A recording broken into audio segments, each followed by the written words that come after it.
Dag sê en hartlik welkom by Reguit met Robinson hier op Litnet. Etlike klagtes van hoogverraad is by die polisie aangemeld teen lede van die solidariteitsbeweging oor hulle besoek aan die FSA. Hulle daar gaan stemming maak teen die ANC oor onder meer sy beleid van grondonteiening, raswette, onderwys, plaasmoorde en diskriminasie teen die Afrikaner.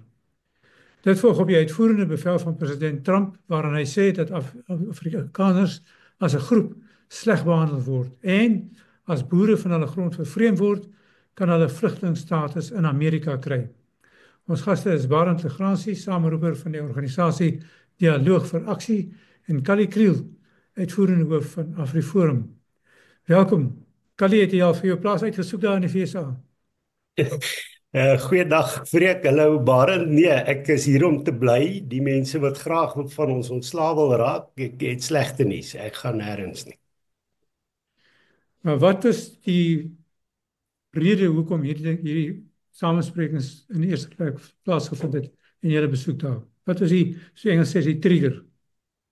Wel, ek dink die groot rede, Freek, is dat dit baie duidelik is dat AGOA in gedrang is. Ons sien dat PEPFAR ook reeds weg is.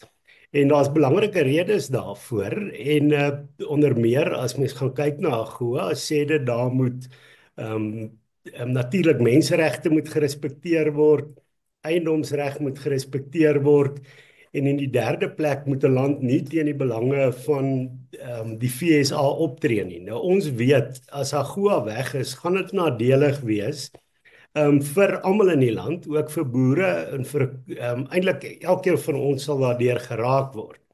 Maar anders as wat baie ander in die land dink, gaan dit nie verdwyn deur nou net te sê dit is misinformasie nie, of om te sê ons word nou net verkeerd verstaan, dis een groot misverstand nie.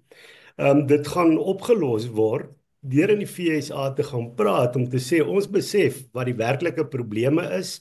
Kom ons kyk of julle deur druk die ANC leiers kan dwing om 'n rigtingverandering te ondergaan, om menseregte te respekteer, spesifiek wat kwessies soos die Bella-wet, wat Afrikaanssprekendes se kulturele voortbestaan bedreig, want dit bedreig ons skole. Dat hulle ook sê vir die ANC, hulle moet wegbeweeg van disrespek vir eiendomsreg. Ook dat die ANC natuurlik nie hulle moet skaar nie, ons moet werklik neutraal wees in terme van buitelandse beleid. As daai druk nie kom nie en dit gebeur nie, dan gaan AGOA gaan. En of mense dit nou wil ontken of nie, dis nie AfriForum of Solidariteit wat die boodskap oordra nie. In ons gesprekke by die Senaat, veral met mense daar wat betrokke was by die opstel van die wet wat verlede jaar ter tafel gedien het, om 'n hersiening met Suid-Afrika te hê wat bande betref, het hulle daar 'n lys. Hulle het 'n lys van Naledi Pandor wat Sirië besoek, wat Iran besoek het, saam met wyle president Raisi afgeneem is, van Naledi Pandor wat geskakel het met Hamas net na die 7 Oktober aanval, en dan lys hulle die vlootoefening saam met China en Rusland en so meer. So hier was moeilikheid op pad. Die verskil net nou tussen nou en verlede jaar, hier's nou 'n president wat daadwerklik wil optree. En as ons nie ophou om ontkennend op te tree nie, om te sê, weet jy, hierdie goed is nie eintlik so erg nie. Amerika gaan vir ons straf. En ons sê, kom ons konfronteer dit eerder, ons gaan plaas dit op die tafel, en ons kyk of ons nie druk op ANC-leiers kan mobiliseer nie. As die FSA iemand wil straf, moet hulle liewer ANC-leiers straf, want is hulle wat geïmpliseer is deur die Zondo-kommissie. Dis die president wat die onteieningswet geteken het, dis die president wat die Bella-wet geteken het, dis die president wat nie uitsprake soos Kiel de Boer veroordeel nie, dis die president wat plaasmoorde ontken, soos wat hy in New York gedoen het, en daardie druk moet toegepas word.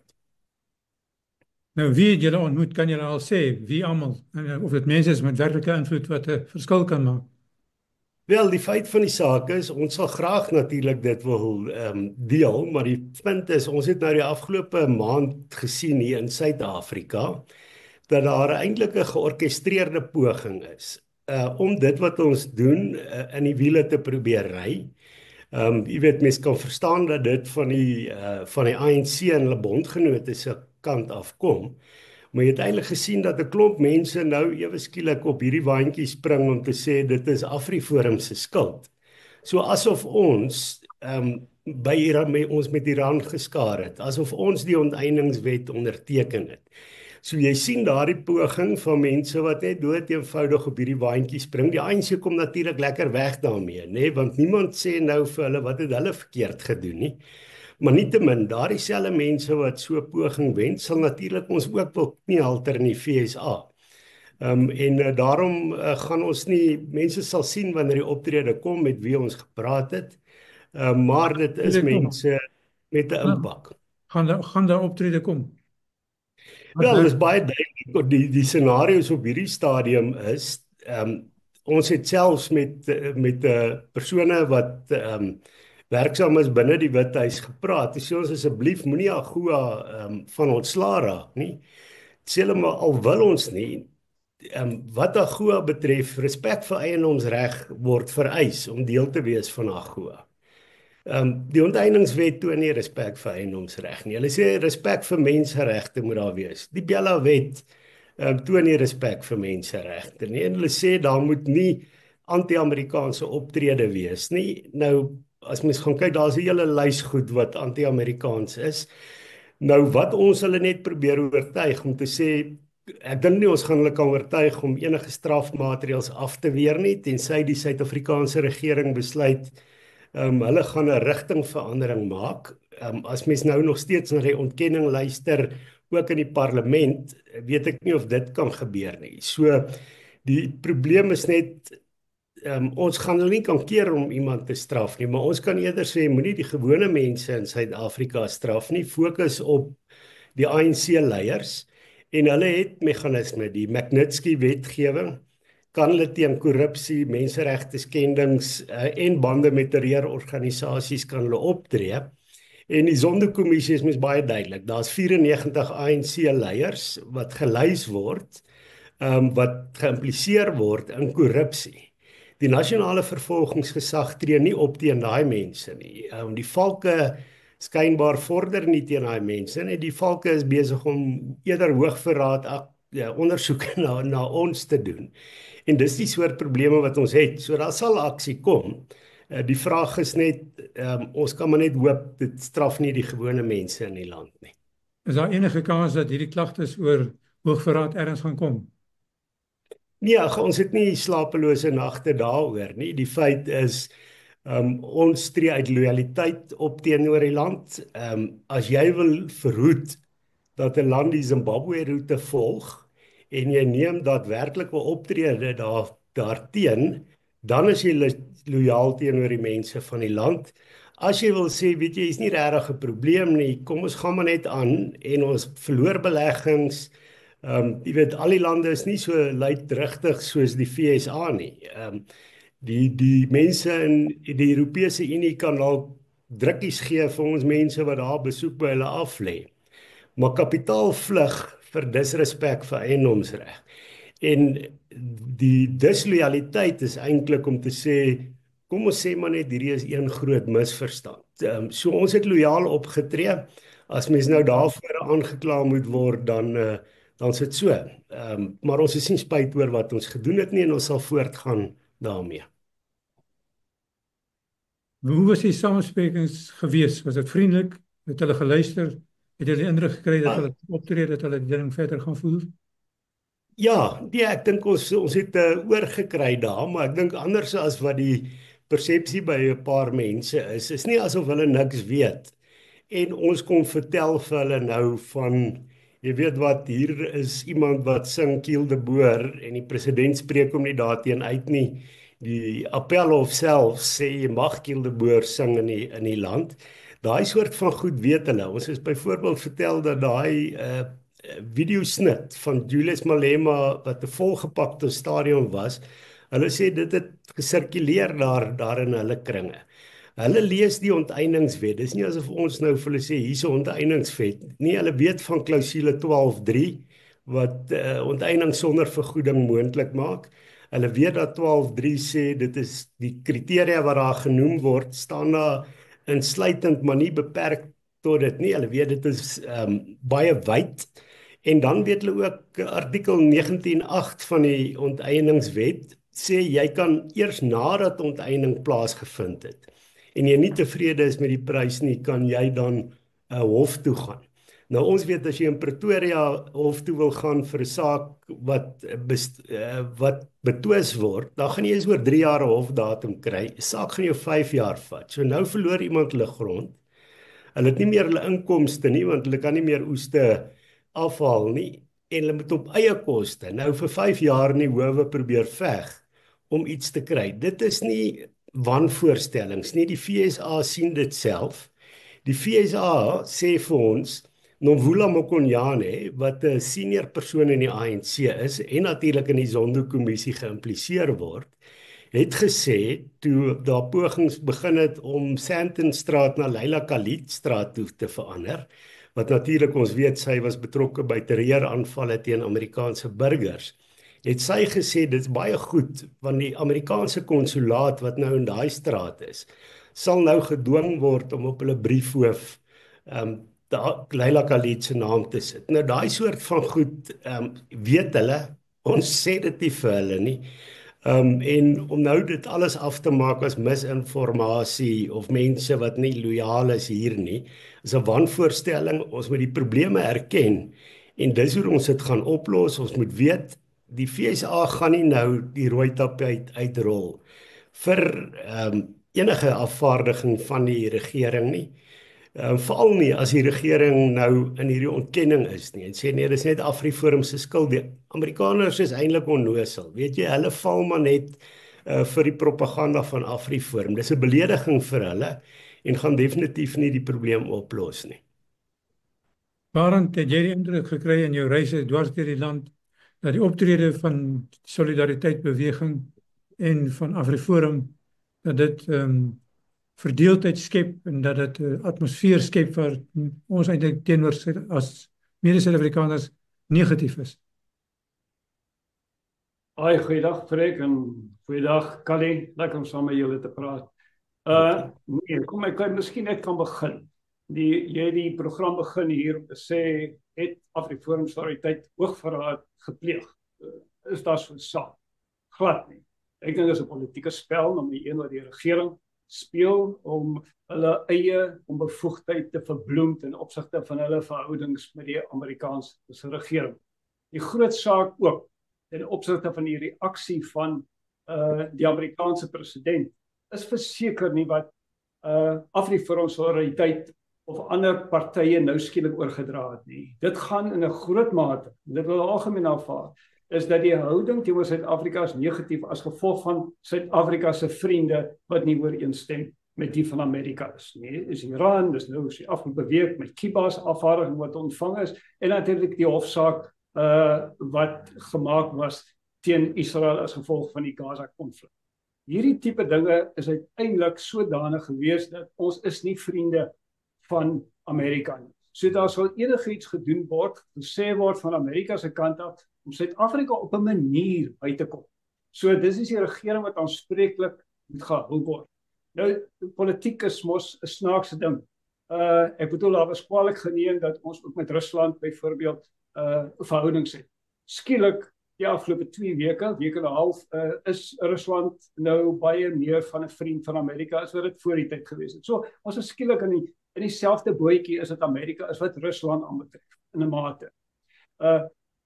Die feit dat daar nou hoogverraadsake is polities. In Callie en Flip en die res van die afvaardiging het al die reg gehad. Hulle is 'n belangegroep om 'n belange te beskerm in enige land, om met enigiemand te praat. Daar word gedurig gepraat deur baie partye, deur baie organisasies in die besigheidswêreld. So ons kan nie dit eers ernstig opneem. Dit is 'n manier om hulle self te verdedig as gevolg van daai swak verhouding wat oor 'n hele aantal jare begin het. Die vraag wat jy vra, Freek, het 'n mens negativiteit gekry van ander burgers van die land? Nou as ek net kan kwalifiseer, die boodskappe wat meneer Trump gegee, was hoofsaaklik gerig aan Afrikaners. Afrikaners kan vlugtelingstatus kry. Daar is die afgelope paar dae gesê dat grond word gekonfiskeer, plase word gekonfiskeer en terselfdertyd in daai selfde boodskap sê alle federale hulp word opgeskort. So die dinge is daar 'n verband in. Nou of waninligting nou oorgedra was aan die amptenare met hulle besoek kan ons nie sê nie. Daar's geen bewys dat waninligting of dat Donald Trump op grond van daardie inligting, dit is nie die goed ons saamgeval. Maar wat dit wel veroorsaak wat ons nie kan verregkry, dit veroorsaak wantroue. Wantroue teenoor die groot meerderheid Suid-Afrikaners. Nou praat ek van die amper 60 miljoen mense wat ons in Suid-Afrika, die Afrikaners is maar hoeveel? 3-4 miljoen. So my betrokkenheid is in 'n groot mate by nie Afrikaners, by die ander gedeelte. En ons kan nie in Suid-Afrika dit bekostig met ons geskiedenis, met menslike en rasseverhoudinge vertroetel word. Want die afgelope 30 jaar het ons hard gewerk daaraan. En ek dink ons gee onsself te min krediet. Dat die afgelope 30 jaar ten opsigte van rasverhoudinge doen ons eintlik baie goed, ten spyte van al hierdie uitdagings. En nou skielik is dit asof die Afrikaner homself eenkant hou. Dit het begin eintlik al verlede jaar, Kali, met die Afrikaner verklaring met die verdrag, die hele verdrag. En toe daarna is daar baie debat daaroor gevoer en baie mense het uitgesluit gevoel, die nie-Afrikaners. En toe gekom het nou onlangs met die optog vanaf die Voortrekker Monument teen die Bella wetgewing, ek is self teen die Bella wetgewing in oranje voor die Voortrekker Monument. Baie mense vereenselwig hulle, die groot meerderheid vereenselwig hulle daarmee, weer eens 'n houding van ons is eenkant.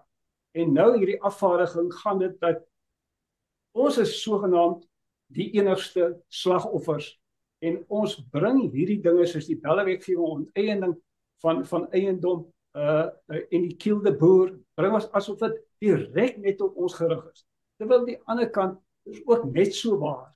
Dit is eintlik die mense wat die meeste gelei het in die verlede, lei nog steeds die meeste. So ons moet net baie versigtig wees dat ons nie die res van ons mense in Suid-Afrika vervreemd nie.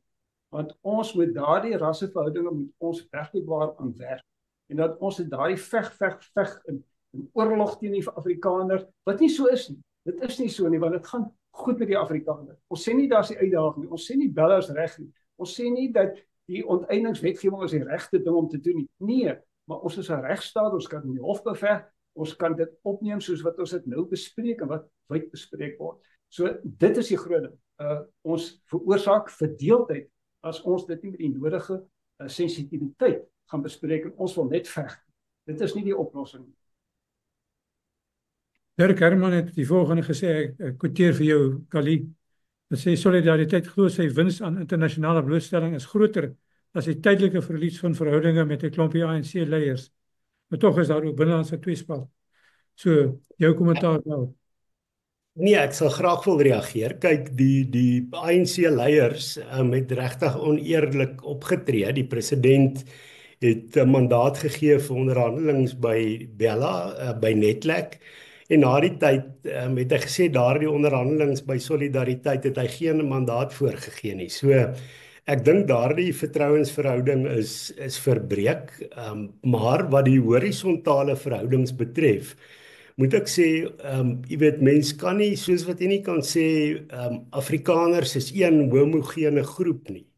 So kan jy ook nie sê al die ander mense in hierdie land is 'n homogene groep nie.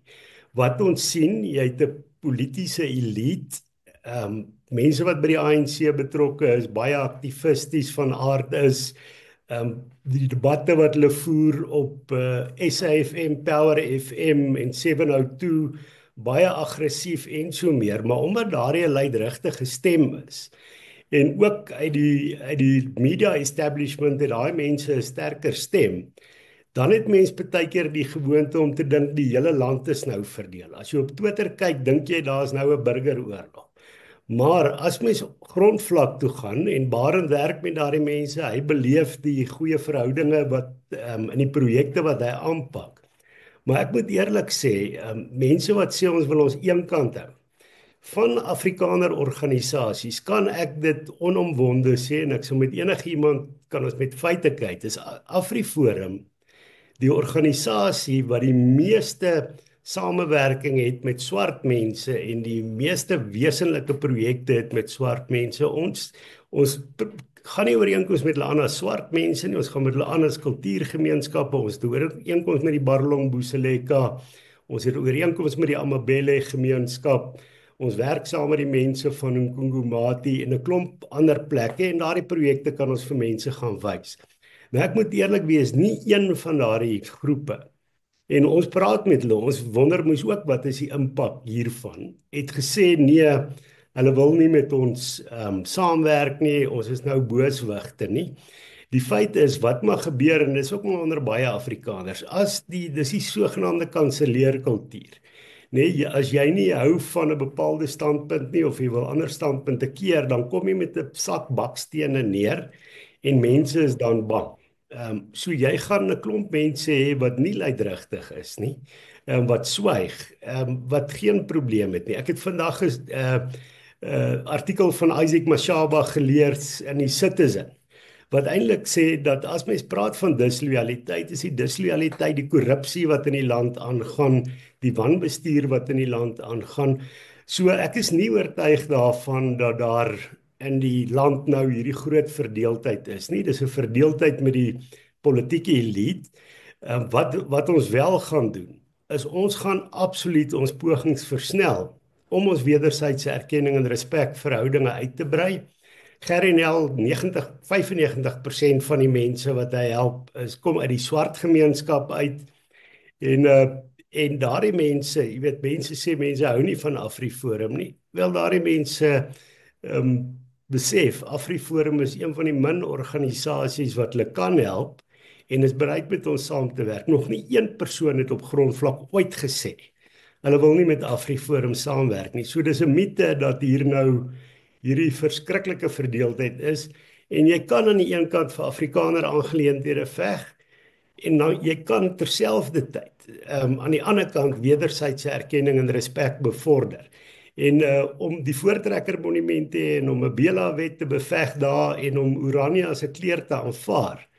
As mens die goed nie mag doen nie, dan het ons mens nie eenheid en verskeidenheid nie. Ons is trots Afrikaners, maar ons veg net so hard vir die belange van die wyeer gemeenskap en ons bou verhoudinge geskoei op wederwysige erkenning en respek.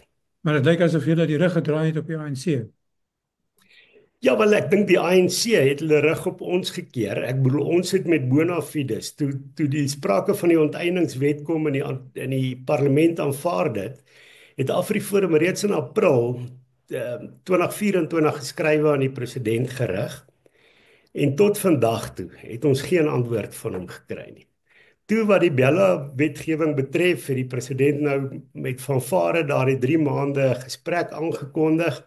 Ons het onderhandel met die ANC, David Makhura, Phoebe Potgieter, adjunkminister Regina Mahule, ons het 'n ooreenkoms bereik, en in ons onderhandelingsspan, en uiteindelik het skynbaar Panjasa Lesofie daai ooreenkoms gekelder.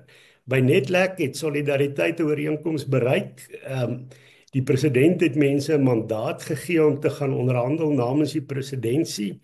En na die tyd het hy net ontken dat hy iets daarvan weet. Voor ons Amerika toe is, het die Solidariteit beweging weer vir die president geskryf.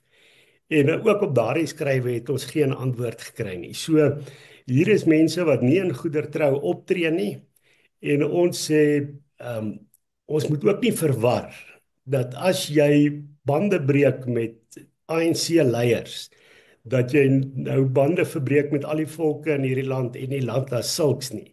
ANC-leiers in die land is nie gelyk aan mekaar nie, en ek dink ons beter so hard as moontlik veg teen die dwaase roete waarop die ANC-leiers ons land stuur. Maar ek dink Barend sal sê, mens moet nie ophou met interaksie, en soos wat die naam ook baie duidelik sê, daar moet vertroue gebou word tussen mense deur dialoog. Wat is jou antwoord daarop?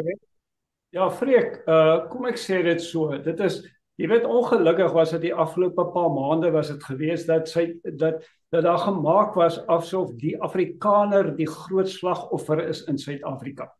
Terwyl dit nie so is nie. Die hele beeld, die hele persepsie wat deurgegaan het. En wat Donald Trump gesê het, byvoorbeeld, en hy rig dit net aan die Afrikaners hierdie aanbod, asof dit net teen die Afrikaner is. En die Afrikaner word gedefinieer as wit, hy praat Afrikaans, hy kom van Suid-Afrika af, en dan kan jy 'n paar ander dinge ook byvoeg, ons kultuur en waardes en geloof ensovoorts, maar die mense in Suid-Afrika verstaan Afrikaners as mense is wit en hulle praat Afrikaans. So ek en jy, Freek en Callie, almal is Afrikaners. En die persone uit buite staan, sê maar vir julle Afrikaners, wat so slagoffer speel en wat so gaan sê vir die Amerikaners, hoe swaar dit met ons gaan, wat is belle wetgewing en onteiening, asof ons die enigste groep is wat daardie benadeel gaan word, AGOA gaan die meeste ander bevolkingsgroepe raak. Dan sê ons, nee, die Afrikaner is nie die slagoffer nie. Ons het die laagste werkloosheidssyfer op 7%. Ons kultuur is nie onder bedreiging nie. Dit word die hele tyd gemaak dat daar word 'n kulturele oorlog gevoer teen ons. Niemand het al ooit die Afrikaner belet om feeste te hou nie. Daar word duisende mense by verskillende feeste reg oor die land. Daar word meer boeke uitgegee in Afrikaans, meeste televisieprogramme is Afrikaans. Afrikaanse skole floreer eenvoudig. Solidariteit doen fantastiese Afriforum met sy akademia, universiteit wat daar gesit word, Soltech wat ons het, ambasmanne nodig. Maar dit is nie so dat ons net die slagoffer is. Dit is ongelukkig die persepsie. En ek dink daarvan maar moet ons wegkom. En ek dink ook Solidariteit en Afriforum wat uitstekende werk doen, moet doodeenvoudig net 'n bietjie meer inklusief wees. Julle het die volste reg om vir die Afrikaner op te tree. Dit is julle grondwet sê julle is daar vir die Afrikaner. Maar julle is 'n groot organisasie met 300 000 lede met Afriforum en ek dink julle verteenwoordig seker nog so 5 mense ekstra, so 1,5 min of meer sal ek sê wat julle verteenwoordig. So julle stem dra sterk deur na die ander bevolkingsgroepe toe. En dit word gesien en ek het elke dag met ander bevolkingsgroepe nodig. Hoe verduidelik ek? Hoe verduidelik ek vir mense maar die boodskap wat van Amerika afkom sê dat net die boere moet gaan, net die Afrikaners moet gaan. Die persepsie is daar dat daar van inligting oorgedra word dat Afrikaners is die slagoffer. Dit kan ontken word. Persepsies is die belangrikste ding. En ongelukkig, Callie, julle gee die beeld daardeur. En ek dink dit is waar 'n beroep op julle is. Asseblief, laat die taal van oorlog en kulturele suiwering aanslag wat die regering sogenaamd op ons het, asof dit net ons is. Die grootste uitdaging in Suid-Afrika is nie van die Afrikaner nie. Dit is werkloosheid. Dit is die geweldpleging. Dis plaasmoorde, maar almal gaan onder daardie geweld en al die plaasmoorde is ons almal onderhewig. Ons het nie daardie spesiale aandag nodig nie. Ons het dit nie nodig wat ons sorg eintlik vir onsself baie goed oor die afgelope 30 jaar. Ons kan baie bly wees dat ons is na 30 jaar waar ons is. En ons moet hierdie ding dat ons almal so inklusief as moontlik is, moet ons najag. Nie dat jy jou eie kultuur kan uitleef nie. Ek gaan nou elke jaar op Hartbeespoort vakansie vir 3 weke. En daar is ons net Afrikaans sprekende wit mense, ons praat Afrikaans, ons praat rugby, ons praat ons Afrikaanse feeste word daar gehou. Ek geniet dit, maar die res van die jaar is ons deel van 'n breër Suid-Afrika met 'n miljoene meerderheid Suid-Afrikaners. En die enigste ding wat ons vra, moet nie dat die ander vervreemd raak van ons Afrikaners nie. Ek ontken nie ek is Afrikaner, ek is bly ek is 'n Afrikaner. Dis 'n wonderlike tuur, ek is gebore daarin. Maar ons moet net baie versigtig gewees die manier waarop ons oorkom, moet ons net ons toon van aggressiwiteit. Ons moenie dat Julius Malema die toon aangee nie. Hy verwelkom dit. Elke keer as jy reageer. Terwyl Julius Malema is 'n persoon wat in die laaste verkiesing steun verloor het. Dis nie die algemene gevoel van swart mense wat Julius Malema verkondig nie. Hy's 'n gevaar vir ons land, maar jy het altyd daardie uiterste uit die regterkant of die linkerkant, die ekstreme kant. Ons moet ons nie daardie laat lei asof alle swart mense Afrikaners wil doodmaak nie. Afrikaners se grond wil vat nie. Hierdie dinge moet ons baie versigtig wees en bestuur, want dit is die belangrikste ding vir ons in Suid-Afrika. En so ten slotte, Callie, is daar enigstens verdere gedagtes oor die hele ding van vlugtelingstatus en verblyf in die VSA?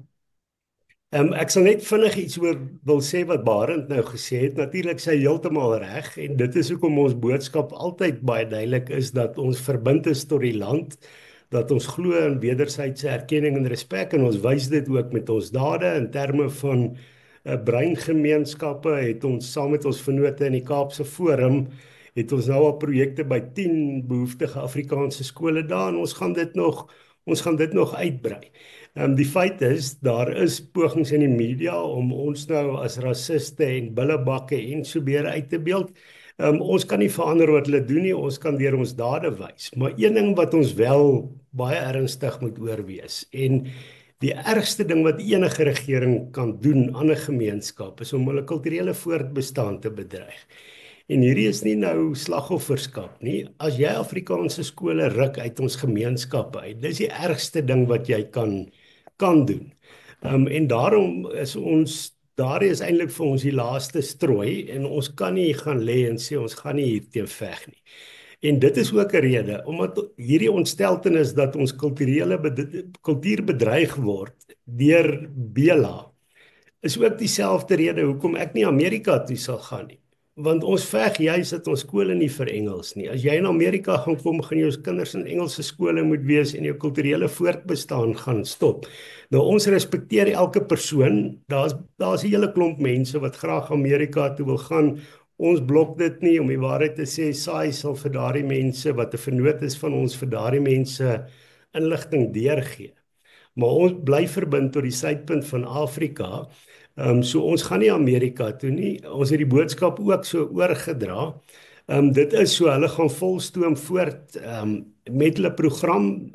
Dit klink vir my, hulle gaan nou eerstens op boere fokus, of hulle dit gaan weier uitbrei, weet ek nie. So elke persoon moet maar self besluit. Maar die beste manier hoe ons vir mense hier kan hou, is nie om vir Donald Trump te sê, moet hulle nie vat nie. Ons sê as mense gaan, moet hulle gaan.